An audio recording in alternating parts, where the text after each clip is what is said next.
کیا مسیحیت جو ہے وہ اس لیے زیادہ جو ہے وہ فیمس ہے کہ مسیح علیہ السلام کا قرآن میں جو ہے نام بہت زیادہ دفعہ آیا اور پروفٹ محمد صلی اللہ علیہ وسلم کا جو ہے نام کم آیا. مسیح علیہ السلام کا اگر نام زیادہ مرتبہ آیا اور محمد صلی اللہ علیہ وسلم کا نام جو ہے وہ بنسبت مسیح علیہ السلام کم آیا ہے تو اس سے عیسائیت کی حقانیت تو واضح نہیں ہوتی. اسلام جو ہے وہ کیا تلوار کے زور پہ پھیل رہا ہے؟ تلوار کے ذریعے اگر آپ کسی کو مسلمان کریں گے بھی تو رات کو مسلمان ہوگا, دن میں وہ پھر دوبارہ اپنے مذہب میں لوٹ جائے گا. اگر خدا کو ہمارا مسلمان ہونا ہی مطلوب تھا تو ہمیں مسیحی برادری میں کیوں پیدا کیا؟ یعنی انہوں نے یہ اعتراض نہیں اٹھایا اگر ہمیں خدا تعالیٰ نے مسیحی ہی بنانا تھا تو ہمیں موسیٰ علیہ السلام کی قوم میں کیوں پیدا کیا یا ہمیں یہودی گھرانے میں کیوں پیدا کیا. السلام علیکم ورحمۃ اللہ وبرکاتہ. I am Sheikh Talha from Dubai. آج ہمارے ساتھ ایک بار پھر ہمارے خصوصی مہمان عبدالوارث گل بھائی موجود ہیں. السلام علیکم ورحمۃ اللہ وبرکاتہ. کیسے ہیں عبدالوارث؟ اللہ کا شکر ہے, آپ خیریت سے؟ الحمد للہ اللہ کا شکر. آپ کو عمرہ بہت بہت مبارک ہو. بارک اللہ آپ سے مکہ میں ملاقات ہوئی ہے, آج اللہ نے پھر آپ کے ساتھ موقع دیا پوڈ کاسٹ پر. الحمد للہ. عبدالوارث بھائی, کچھ ہمارے پاس سوشل میڈیا پہ اعتراضات اٹھتے ہیں اور کچھ لوگوں کے سوال اٹھتے ہیں جو مناسب سے سوال ہیں, تو اس پہ میں چاہوں گا آج آپ ان سوالات پہ روشنی ڈالیں. جن میں سے ایک سوال جو ہے وہ یہ ہے, اکثر نان مسلم سوسائٹی کی طرف سے اس سوال کو اٹھایا جاتا ہے کہ اگر اللہ سبحانہ وتعالیٰ کو, اگر خدا کو ہمارا مسلمان ہونا ہی مطلوب تھا تو ہمیں مسیحی برادری میں کیوں پیدا کیا, یعنی مسیحی گھرانے میں کیوں پیدا کیا, یا ہمیں ہندو گھرانے میں کیوں پیدا کیا. تو اس سوال پہ آپ روشنی ڈالیں کہ آپ کی کیا اس پہ رائے ملے گی ہمیں. اصل میں دیکھیں, یہ آج کے دور کے جو مسیحی ہیں یا ہندو ہیں یا سکھ ہیں یا دیگر غیر مسلم ہیں, میرا خیال ہے یہ زیادہ سمجھدار ہیں بنسبت ان لوگوں کے جو پہلے زمانے میں پیدا ہوئے تھے. مثلا جو ابراہیم علیہ السلام پہ ایمان رکھنے والے تھے, کیا آپ کے جانے کے بعد موسیٰ علیہ السلام پہ ایمان لوگ نہیں لے کے آئے تھے؟ یا جو لوگ موسیٰ علیہ السلام پہ ایمان رکھنے والے تھے, کیا بعد میں انہوں نے مسیح علیہ السلام پہ ایمان نہیں لے کے آئے؟ ان لوگوں کو یہ بات سمجھ نہیں آئی. یعنی انہوں نے یہ اعتراض نہیں اٹھایا کہ اگر ہمیں خدا تعالیٰ نے مسیحی ہی بنانا تھا تو ہمیں موسیٰ علیہ السلام کی قوم میں کیوں پیدا کیا یا ہمیں یہودی گھرانے میں کیوں پیدا کیا. تو انہوں نے تو یہ بات نہیں سوچی. یہ بات میرا خیال ہے ہمیں ہی یاد سمجھ آئی ہے, اور لگتا ہے کہ اس دور کے لوگ بہت زیادہ ذہین اور فتین ہیں. مریم علیہ السلام نے بھی یہ اعتراض نہیں اٹھایا تھا کہ جو مسیح علیہ السلام پر ایمان لانے کے بعد مسیحی ہوئی. پتہ نہیں آج کے دور کے لوگوں کو یہ کیوں لگتا ہے. یہ کہ آزمائش ہے, اور اگر اللہ سبحانہ تعالیٰ نے اگر ہمیں وہ تو ہم سے نیکی بھی یعنی نیکی کی بھی طلب کرتا ہے, مطلوب ہے اس کو ہمارا تقوی اور طہارت بھی مطلوب ہے, امانت داری بھی مطلوب ہے, تو پھر اس نے ہمیں ایسی ساخت پر ڈیزائن کیوں نہیں کیا کہ ہم گناہ کرتے ہی نہیں. یعنی وہ فرشتوں کی طرح بھی تو ہمیں بنا سکتا تھا, تو ہم یہ تو کبھی اعتراض نہیں کرتے. تو چونکہ یہ ساری آزمائش ہے, امتحان ہے کہ انسان کو اختیار بھی دے دیا, فَالْهَمَهَا فُجُورَهَا وَتَقْوَاهَا, بتا دیا کہ بھئی نیکی کیا ہے, برائی کیا ہے, اچھائی کیا ہے, what is the right and what is the wrong, وہ دونوں راستے دکھا دیے.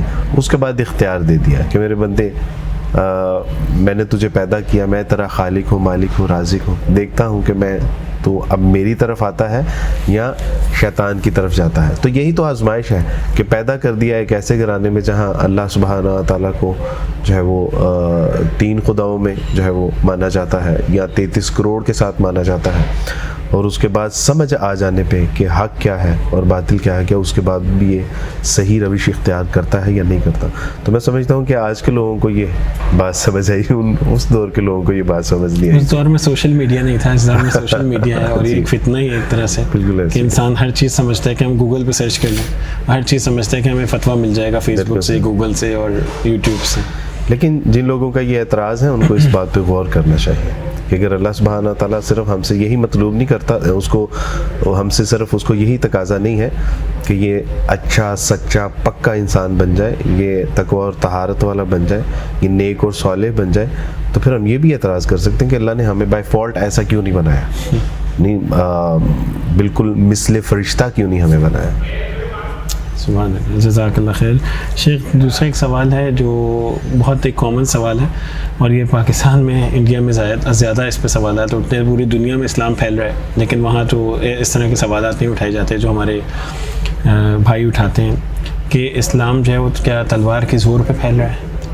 یہ ایک بہت ہی بوندا قسم کا سوال ہے، بہت ہی اسٹوپڈ قسم کا سوال ہے، اور یہ سوال کبھی بھی انٹلیکچوئل پرسن نہیں کرے گا، کبھی بھی ذہین آدمی نہیں کرے گا، کبھی بھی پڑھا لکھا جس نے یعنی نیشنل انٹرنیشنل لیول پہ اپنا تہذیبوں کا مذاہب کا مطالعہ کیا ہے نا، کبھی بھی وہ شخص یہ اعتراض نہیں کرے گا، کیونکہ وہ جانتا ہے کہ مختلف اقوام، مختلف تہذیب کے جو انٹلیکچوئل پرسن ہیں، جو رائٹرز ہیں، انہوں نے اس بات کی بڑی اچھی طرح سے وضاحت کی ہے کہ جو یہ لفظ سوال کرتے ہیں نا کہ اسلام تلوار کے زور پہ پھیلا ہے، دراصل وہ نا آشنا ہے، ان کو عقل و فہم اور شعور سے کوئی واسطہ نہیں ہے۔ تو یہ اللہ سبحانہ و تعالیٰ کی توفیق سے جن کو اللہ نے شعور عطا فرمایا وہ اس طرح کا کبھی بھی سوال نہیں کرے گا۔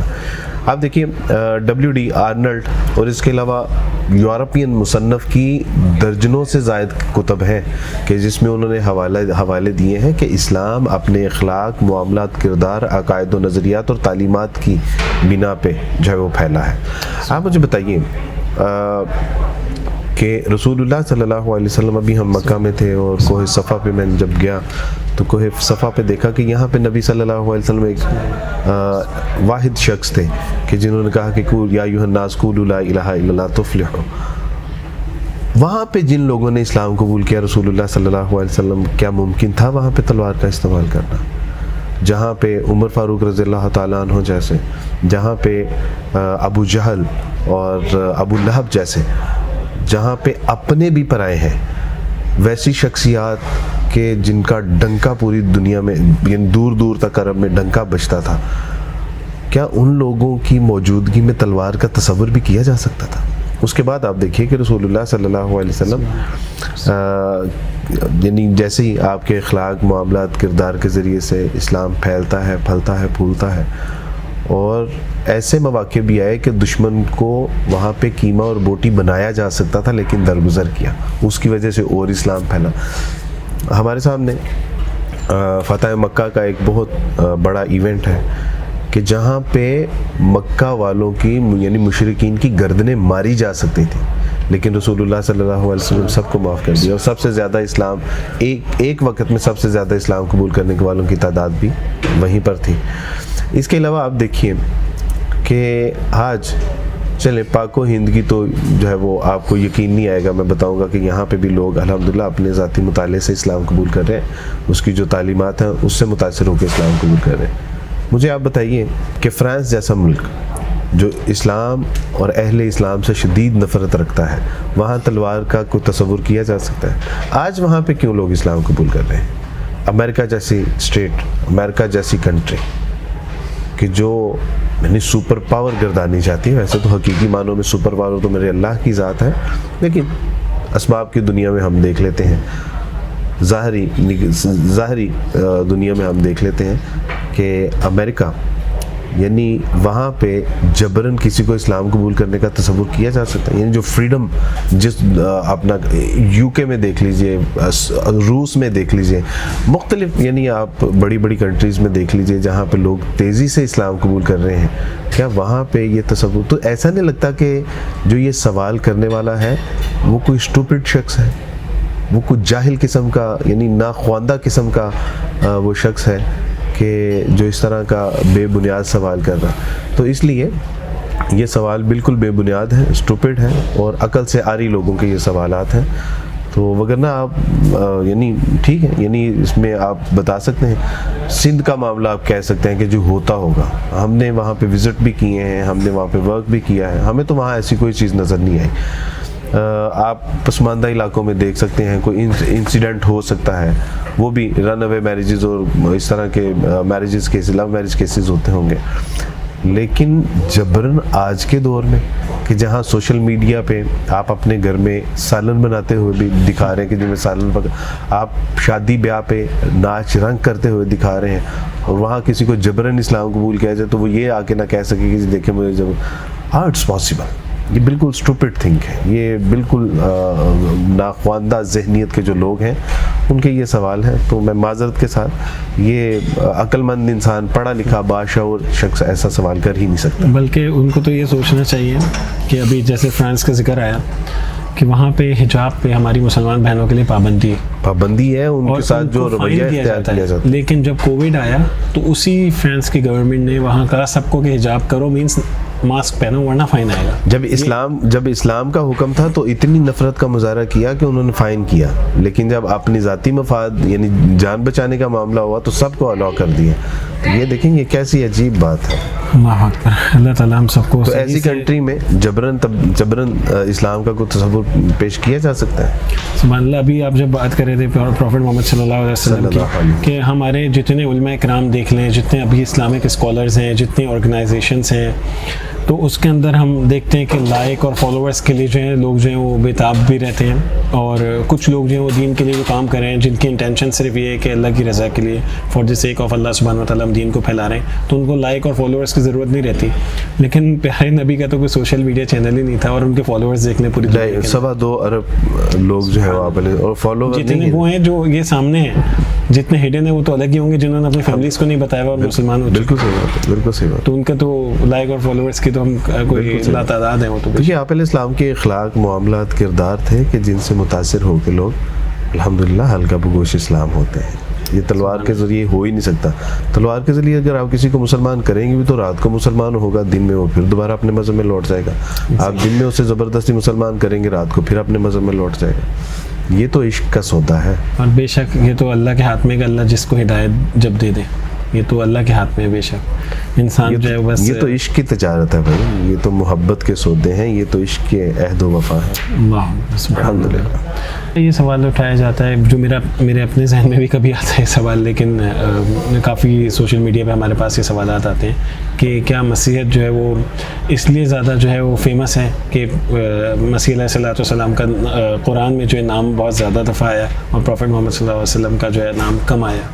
تو اس یعنی یہ کسی بھی مذہب کے حق ہونے کی دلیل نہیں ہو سکتی کہ یعنی مسیح علیہ السلام کا اگر نام زیادہ مرتبہ آیا اور محمد صلی اللہ علیہ وسلم کا نام جو ہے وہ بنسبت مسیح علیہ السلام کم آیا ہے تو اس سے عیسائیت کی حقانیت تو واضح نہیں ہوتی. اور اگر یہی معیار ہے تو پھر اس سے کہیں زیادہ نام جو ہے وہ شیطان کا آیا ہے، تو اس کا مطلب ہے کہ پھر شیطانیت اس کو حق پہ ہونا چاہیے تھا. تو یہ تو کبھی بھی معیار نہیں ہے. بلکہ اسی طرح کا ایک اور سوال بھی اٹھایا جاتا ہے کہ اگر مسیحی حضرات جو ہے وہ حق پہ نہ ہوتے تو ان کی تعداد کیوں زیادہ ہوتی؟ تو بھی تعداد تو حشرات کی بھی زیادہ ہے. یعنی تعداد تو پھر آپ چوپایوں کی دیکھیں ان کی ہم سے کہیں زیادہ ہے. سمندر میں مچھلیاں جو پلنے والی ہیں وہ ان کی تعداد ہم سے کہیں زیادہ ہے. تو کبھی بھی معیار حق جو ہے وہ تعداد نہیں ہوتا. یہ اللہ کے نزدیک معیار کو دیکھا جاتا ہے، تعداد کو نہیں، مقدار کو نہیں دیکھا جاتا. تو یہ حق پہ ہونے کی کوئی دلیل نہیں ہے. حق پہ ہونے کی دلیل اللہ سبحانہ و تعالیٰ کا قرآن ہے، رسول اللہ کا فرمان ہے اور تمام انبیاء علیہ السلام کی جو تعلیمات ہے. اور وہ کیا تھی؟ دیر از نو گاڈ بٹ اللہ سبحانہ و تعالیٰ. وہ واحدہ و یکتا ہے، اکیلا ہے، تنہا ہے، اس کے سوا کوئی عبادت کے لائق نہیں ہے. اس کے احکامات مانو، بالآخر تمہیں اسی کی طرف لوٹ کر جانا ہے اور زندگی میں وہ اعمال بجا لاؤ جو اللہ سبحانہ و تعالیٰ تم سے چاہتے ہیں. اور اسی کام کے لیے اللہ سبحانہ و تعالیٰ کتابیں بھیجتے تھے اور کتابوں کے جو تعلیم ہوتی تھی اس کے لیے انبیاء علیہ السلام کو مبعوث کیا جاتا تھا. تو یہ معیار حق ہے. اور جو توحید کو، انبیاء علیہ السلام اور ان کی تعلیمات کو فالو کرے گا وہ معیار حق ہوگا. تعداد کوئی میٹر نہیں کرتی. اور اگر تعداد کو اگر ہم نے دیکھنا ہے تو اس وقت پھر یعنی 3 ارب کے لگ بھگ 3.25 ارب کے لگ بھگ جو ہے وہ مسیحی ہیں اور باقی دیگر اقوام کو دیکھ لیں تو وہ ان سے زیادہ ہیں. تو پھر اس کا مطلب ہے کہ مسیحی اقوام بھی حق پہ نہ ہوئی. تو یہ ویسے بھی کوئی معیار نہیں ہے، یہ ویسے بھی کوئی معیار نہیں. جزاک اللہ خیر کہ آپ نے اتنی خوبصورتی سے اور اتنے جو ہے وہ بہترین طریقے سے اس کو جو ہے واضح بھی کیا اور اتنے بہترین طریقے سے آپ نے اس کا آنسر کیا کہ مجھے نہیں لگتا کہ اس کے بعد لوگوں کو دوبارہ اس سوال کو مینشن کرنے کی نہیں. لیکن اگر کوئی پھر بھی اگر کسی کے ذہن میں کوئی سوال ہو، آج ہمارے پاس چونکہ ٹائم بھی کم ہے اس لیے ہم مختصر انداز میں سے کر رہے ہیں، تو لیکن پھر بھی اگر کسی کے ہاں کوئی سوال ہو، ذہن میں خلش ہو، ضرور پوچھنا چاہیے. سوال پوچھنے سے بہرحال مسائل حل ہوتے ہیں الحمدللہ، کوئی مسئلہ نہیں. دوسرا ایک سوال آج کل ہے ہمارے سامنے کہ مسیح علیہ السلام جو ہیں وہ زیادہ افضل ہیں محمد صلی اللہ علیہ وسلم سے، کہ اس لیے کہ وہ بغیر باپ کے پیدا ہوئے اور زندہ آسمان پر اٹھا لیے گئے. ہمارے نزدیک تو تمام انبیاء علیہ الصلوۃ والسلام ہی افضل ہیں الحمدللہ، لیکن اگر مسیح علیہ الصلوۃ والسلام اس لیے افضل ہیں محمد صلی اللہ علیہ وسلم سے یا دیگر انبیاء سے کہ وہ بغیر باپ کے پیدا ہوئے ہیں، تو اس میں مسیح علیہ الصلوۃ والسلام کا اپنا ذاتی کوئی کمال نہیں ہے. کیا مسیح علیہ الصلوۃ والسلام خود پیدا ہوئے ہیں یا ان کا اس میں اپنا ذاتی یہ تو میرے اللہ کا فضل ہے. مسیح علیہ الصلوۃ والسلام کہتے بھی ہیں کہ میرے بھیجنے والا مجھ سے بڑا ہے، مجھ سے افضل ہے. تو اس کا مطلب ہے کہ مسیح علیہ الصلوۃ والسلام بھی کسی کے محتاج ہیں. تو اس لیے یہ کوئی یعنی محمد صلی اللہ علیہ وسلم سے افضل ہونے کا تو معیار نہیں ہے. اور دوسرا یہ کہ وہ زندہ آسمانوں پر اٹھا لیے گئے، تو اس میں بھی مسیح علیہ الصلوۃ والسلام کا کوئی کمال نہیں. تو میرے اللہ کا فضل ہے کہ اللہ سبحانہ و تعالیٰ مسیح علیہ الصلوۃ والسلام کو زندہ آسمان پر اٹھا لیا. اور اس سے پہلے بھی یعنی بائبل کے نزدیک اس سے پہلے بھی جو ہے وہ ایلیا نبی کو زندہ آسمانوں پر اٹھا لیا گیا، اور تورات میں بھی آتا ہے جن کو زندہ آسمانوں پر اٹھا لیا گیا. اسی طرح مسیح علیہ الصلوۃ والسلام اگر بغیر باپ کے پیدا ہوئے ہیں تو آدم علیہ الصلوۃ والسلام کیسے پیدا ہوئے، حوا علیہ السلام کیسے پیدا ہوئی؟ وہ بھی تو بغیر باپ کے پیدا ہوئی، بلکہ بغیر ماں کے بھی پیدا ہوئی. اور حوا علیہ السلام کا معاملہ اتنا عجیب کہ وہ نہ صرف بغیر ماں باپ کے پیدا ہوئی بلکہ ایک مرد سے پیدا کی گئی، ٹیڑھی پسلی سے پیدا کی گئی. اللہ اکبر. تو آپ دیکھیے کہ اس سے تو پھر لگتا ہے کہ پھر آدم علیہ السلام اور حوا علیہ السلام مسیح سے بھی. اور ملک صدق کا واقعہ ہے، ملک صدق کا ایک واقعہ ہے کہ نہ اس کا آغاز ہے نہ اس کی انتہا ہے، اور ان کا معاملہ تو پھر اس سے بھی عجیب ہوگا. تو اس لیے یہ کوئی ہمارے نزدیک تو تمام انبیاء علیہ الصلوۃ والسلام افضل ہے الحمدللہ. اچھا شیخ، ایک سوال اور ہے جو ہمارے اکثر مسیح بھائیوں کی طرف سے آتا ہے، مسیح برادری کی طرف سے آتا ہے، وہ یہ کہ ہم ایک راستے سے جا رہے ہیں اور وہاں ایک بینچ پہ ایک آدمی بیٹھا ہوا ہے، اور وہیں پہ بینچ کے ساتھ ہی ایک آدمی نیچے زمین پہ سو رہا ہے. تو اس کو رہنمائی لینی ہے اپنی منزل کے لیے، تو وہ کس سے رہنمائی لے گا؟ جو زمین پہ سو رہا ہے اس سے، یا جو بینچ پہ بیٹھا ہوا جاگ رہا ہے اس سے؟ اس میں میں اگر عرض کروں، اس میں مختلف علماء کرام نے جواب دیے بھی ہیں، اور اسی میں سے ایک جواب یہ ہے کہ جو بینچ پہ بیٹھا ہوا ہے نا، وہ بھی اسی انتظار میں ہے کہ یہ بینچ پہ سونے والا اٹھے تو میں اس سے رہنمائی لے کے اپنی منزل مقصود تک پہنچوں. تو مسیح علیہ الصلوۃ والسلام آج تک اگر زندہ ہے تو اس میں اللہ سبحانہ تعالیٰ کی مختلف حکمتیں ہیں، جس میں ایک حکمت یہ ہے کہ وہ دوبارہ زمین پہ نازل کیے جائیں گے، اور اللہ سبحانہ تعالیٰ کی توفیق سے مسیح علیہ الصلوۃ والسلام رسول اللہ صلی اللہ علیہ وسلم کی شریعت کے مطابق اعمال بجا لاتے ہوئے جو بھی اللہ سبحانہ تعالیٰ اس وقت کے تقاضے ہوں گے وہ ان کو پورا کرنے کی توفیق عطا فرمائیں گے. اور اس کے بعد اللہ سبحانہ تعالیٰ مسیح علیہ الصلوۃ والسلام کو بھی موت عطا فرمائیں گے، اور دوبارہ حشر قائم کرنے کا جو ایک سلسلہ ہے وہ سارا ہوگا. تو اس کو آپ بالکل اسی طرح ہی سمجھیے کہ وہ جو بینچ پہ سو رہا ہے اور جو بیٹھا ہوا ہے، وہ بیٹھا ہوا بھی اسی انتظار میں ہے کہ بینچ پہ سونے والا اٹھے تو میں اسے رہنمائی لے کے منزل مقصود تک پہنچوں. سبحان اللہ. جزاک اللہ خیر فی الدنیا والآخرہ کہ آپ نے اپنے قیمتی وقت میں سے آج پھر ہمیں ٹائم دیا کہ بارک اللہ فیکم. اللہ سبحانہ تعالیٰ کو جزائے خیر عطا فرمائے. میں آپ کے توسط سے آڈینس سے دوبارہ ریکویسٹ کروں گا، دیر از نو پرابلم، آپ کے ذہن میں جو سوالات ہیں ان کو ضرور کیجیے، لیکن سوال جو ہے وہ برائے اعتراض نہیں ہونا چاہیے، سوال برائے اصلاح ہونا چاہیے. اگر آپ سیکھنے کے لیے آپ کے ذہن میں جو کنفیوژن ہے، جو کوئی آپ کے ذہن میں خلش ہے، اس کو دور کرنے کے لیے ضرور سوال کیجیے، انشاءاللہ اس کا فائدہ ہوگا. لیکن اگر سوال برائے اعتراض ہوگا تو اس سے ذہن میں مزید خلجان ہی پیدا ہوں گے، الجھاؤ ہی پیدا ہوگا، انزائٹی ہی پیدا ہوگی، اس کا فائدہ نہیں ہوگا. تو دیر از نو پرابلم، ہمیں ضرور بالکل سوال کرنے بھی چاہیے، سوال پوچھنے بھی چاہیے، اس سے مسائل حل ہوتے ہیں. بہرحال اس سے مسائل حل ہوتے ہیں. الحمدللہ. جزاک اللہ خیر فی الدنیا والآخرہ. بارک اللہ سبحانہ تعالیٰ آپ کو بہترین جزائے خیر دے کہ آپ ہمارے لیے اکثر ٹائم نکال کے ہمارے پاس موجود ہیں. بارک اللہ. اللہ آپ سے راضی ہو اور اللہ آپ کے تمام ایفرٹس کو قبول فرمائے، اور جو آپ نے باتوں کے جواب دیے ہیں جن سوالات کے، امید اللہ وہ کافی شافی اور وافی فرما دیں گے. جی ناظرین، یہ ہمارے بھائی تھے عبدالوارث گل فرام لاہور. انشاءاللہ اگلے ایپیسوڈ میں پھر آپ کے ساتھ آپ کے سوالوں کے ساتھ حاضر ہوں گے انشاءاللہ. السلام علیکم ورحمۃ اللہ وبرکاتہ.